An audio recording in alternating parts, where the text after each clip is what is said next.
right, today I want to kind of shift gears. We talk a lot about safety, we talk a lot about human trafficking, we talk even about pop culture, and I really want to focus on mental self-defense, what exactly that means. And it does kind of tie in with the human trafficking stuff we've been talking about, but it's really frustrating to watch so many things go on online where people talk about, the random person kidnapping somebody or trying to traffic them at random and all those ploys you hear about.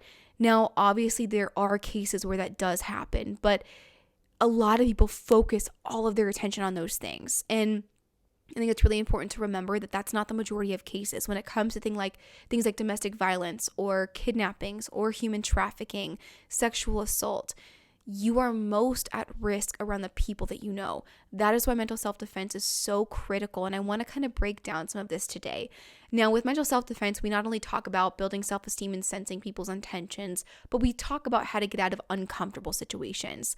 And today, what we're going to mostly look at is building self-esteem, why that's important, and kind of red flags to look out for, how to sense people's intentions. That's kind of where we're going to focus today. I'll briefly kind of explain what to do in uncomfortable situations, and we can get into that more if you guys want later. But I think the biggest thing is to understand what exactly are perpetrators looking for. If somebody is trying to, worst case, traffic you, or I can't even say, I'm obviously not going to say best case, but even if it's just, somebody like a friend who wants to kind of take advantage of you, what are these people looking for? A lot of times they're looking for somebody with low self-esteem, somebody who doesn't have a super stable support system and who they can easily provide a need to. And I think that's often somebody, who's in a transitional place in life, who's kind of going through a hard period, whether that's moving to school, whether that's starting a new job, moving to a new city, moving to a new country, or going through a breakup. It becomes very easy to provide needs to somebody who's freshly not having those needs met. So when we look at, okay, this is the stuff that they're looking for, that's what obviously can help inform how do we combat these situations? How do we protect ourselves? How do we, help mitigate risk against things like domestic violence or assault or trafficking, kidnapping, those things that we really fear. And again, a lot of it comes down to looking at those things. So how can we build self-esteem?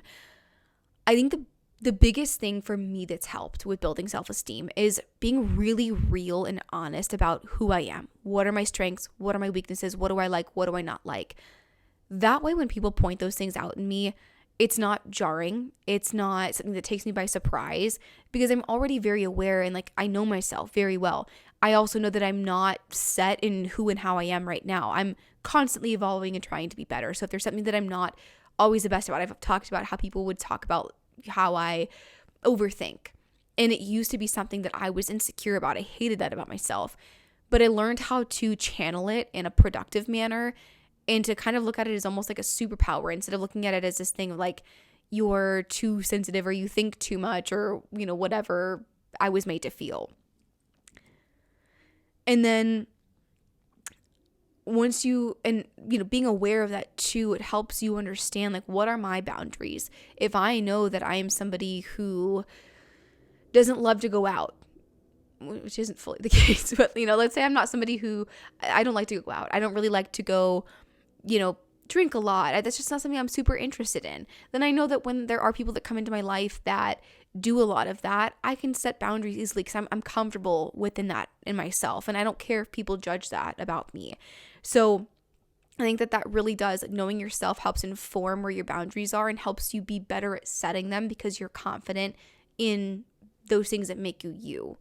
And another thing too is just, making small commitments and keeping them, whether that's to yourself, whether that's to other people. Maybe it's a phone call with a friend. Maybe it's, going to lunch or coffee or grabbing drinks with a friend. Literally just setting a time and doing something helps reinforce that you can accomplish things. And I know that might sound really silly, but that literally helps you build self-esteem, knowing that you are capable of doing things and doing hard things, getting yourself to the gym every morning, not even if it's not every morning, but 3 times a week. Maybe it's drinking the amount of water you need to drink every single day, just doing things that don't always feel super comfortable, but that are for kind of the long-term benefit, also help you just like feel good about yourself and kind of like you can overcome things as well. Keeping your word to yourself, like I just kind of said, like making those smaller commitments. Oh my gosh, my stomach's growling. If you want to start walking more, I've talked about wanting to do that. Keeping that commitment to myself. How am I going to rope that into my daily schedule so I can do that? Or, stop comparing yourself to other people.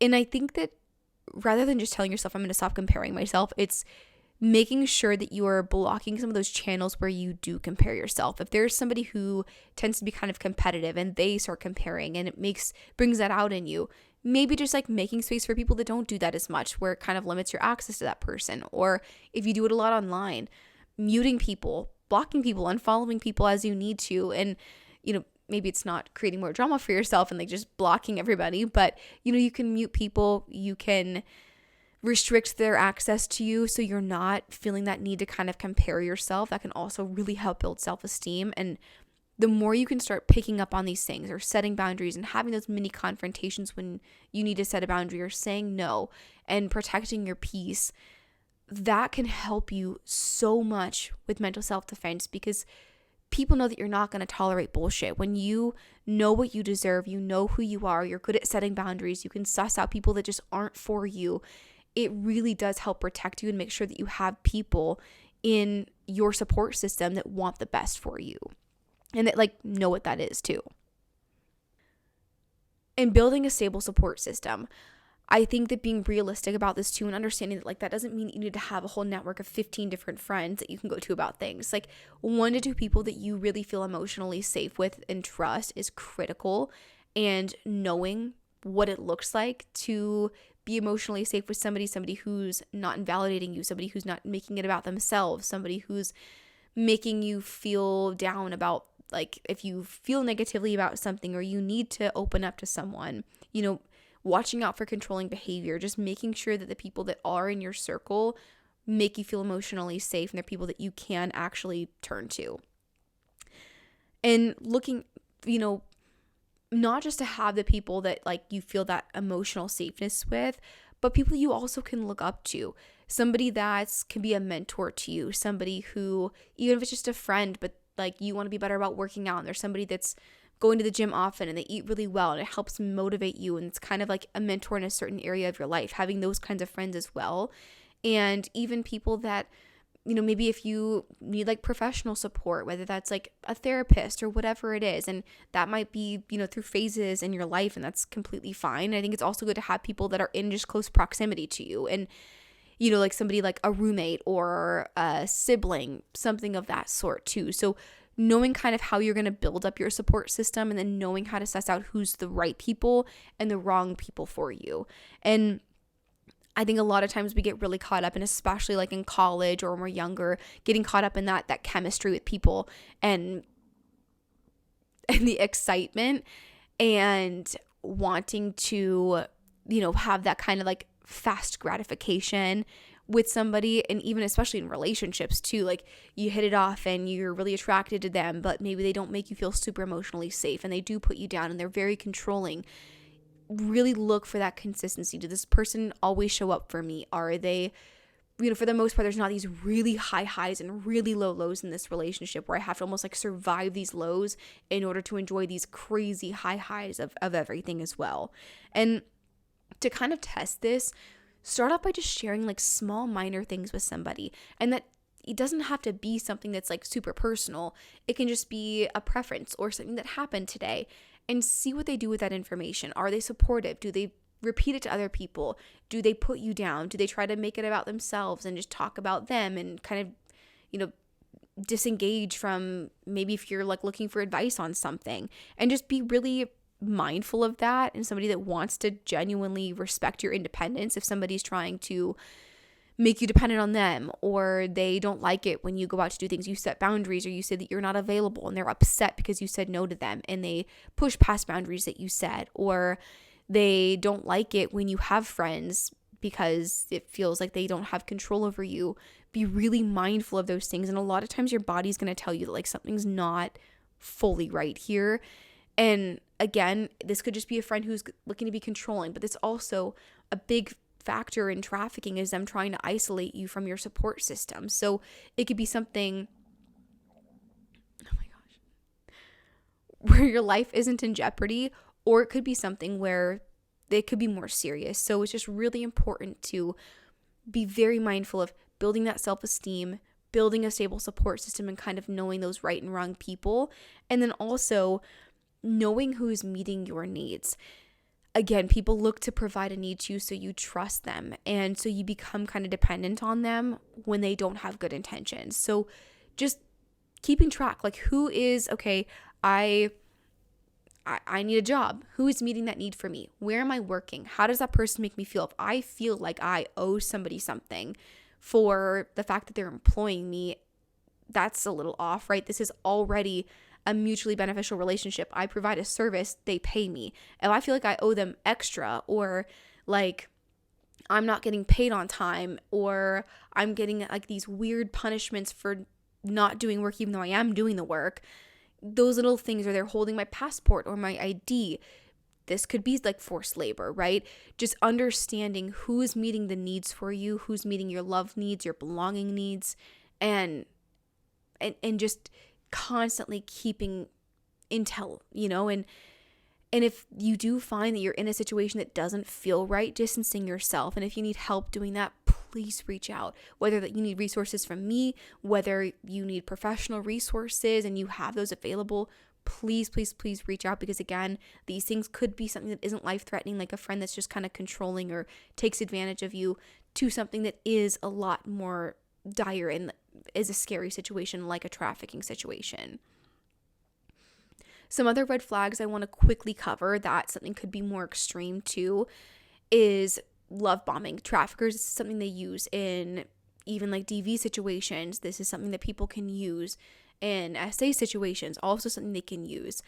Things that feel too good to be true, whether it's a job opportunity, a relationship, a friendship, just really be mindful of that, like extreme gifts, flattery, love, attention, and things that just feel like, wow, there's no way this could be possible, or this person is this perfect, this job is this incredible, this just feels too good to be true. Let that be a red flag that it very well might be too good to be true, and it could be a manipulative tactic. Like I mentioned, feeling indebted to somebody. If you feel like you're owing them for, or maybe they are literally holding a debt over your head and making you do things that you don't feel comfortable with, be mindful of that. Or they're threatening you, like, I'm going to expose this photo that you sent me, or I'm going to expose this piece of information that you gave me if you don't do this. Again, be mindful. Not only is that blackmail, but it could also be trafficking. And I think also too, like, if you're in a relationship with somebody, like I mentioned with like the job, if you're in a relationship with somebody and you feel like you owe them something for like them being in a relationship with you, that should also be a red flag. Like, you don't owe them anything. You're both mutually in a relationship. You don't need to be going to do certain things or pay off debts or owe them extra for being a partner to them. And also just, look, obviously, like I said, watch for the controlling behavior, but look out for how they're treating other people. It could be a huge red flag if you find that this person looks so perfect, but then they like have this crazy other side with somebody else where they're like really controlling or rude or demeaning with strangers, with wait staff. Like, how do they treat other people? How do they show up? Do they have a temper? Because if they have it with other people, they're probably going to have it with you as well eventually. And are they trying to monitor your communications? Are they trying to isolate you? Are they not liking it, like I mentioned, when you're setting boundaries and they kind of get upset, or they retreat, or they stop texting you as much because you aren't available on a certain day, or you don't want to do what they wanted to do? Just really, really be mindful of those things that typically, again, your body is going to tell you that they feel off. Now, to get out of these uncomfortable situations, especially when it's like in the moment, somebody's pressuring you to do something, or you don't feel comfortable with someone, you want to leave their house, or you want to leave a situation, I always advise, especially if confrontation isn't comfortable, or if you feel like your safety's at risk, if you were to say no to somebody, always have non-negotiable emergency excuses, things that you can't change, things that have to be dealt with right then and there. I'm so sorry. I have a family member in the hospital. My friend's car just broke down. I'm the only person that can go pick her up, and she's on her way to an important job interview, or they have a family emergency. My roommate's locked out and I have to go let them in. They're about to get sick and I'm the only one with a key in the area. Whatever you have that's going to make sense for your specific situations, have these things thought through before you're in a moment where you would need to use them. That way you're ready to go. If you ever need it, you're ready to go and you can safely get out of situations. Again, they're non-negotiable emergency excuses. I know that mental self-defense isn't always like the most fun to talk about. It's not the most attractive to talk about, but I promise you it's so, so, so important. And again, it addresses most of the situations we are most at risk for. Building self-esteem, knowing who meets your needs, and really building that stable support system keeps you more safe than you will ever know and understand. And if you guys want me to flesh more of this out and you want more information on this, please let me know. If you want to go more into kind of how to handle confrontation and conflict and how to get out of uncomfortable situations, please send me that feedback. Again, we have all the ways to do that below in the show notes. And if you want to come on, share a story, you want any specific expert to come on, please, please, please help make this podcast for the whole community. Thank you very much. And I encourage, again, reach out with questions or concerns, or if you have a situation you're not sure if you're like reading too much into it or overreacting or whatever, please send it to me. And also always trust your gut. But I will chat with you guys next time, and please share this episode. Again, this is like the most important place to start when it comes to safety and self-defense. Thank you very much, and we will chat next week.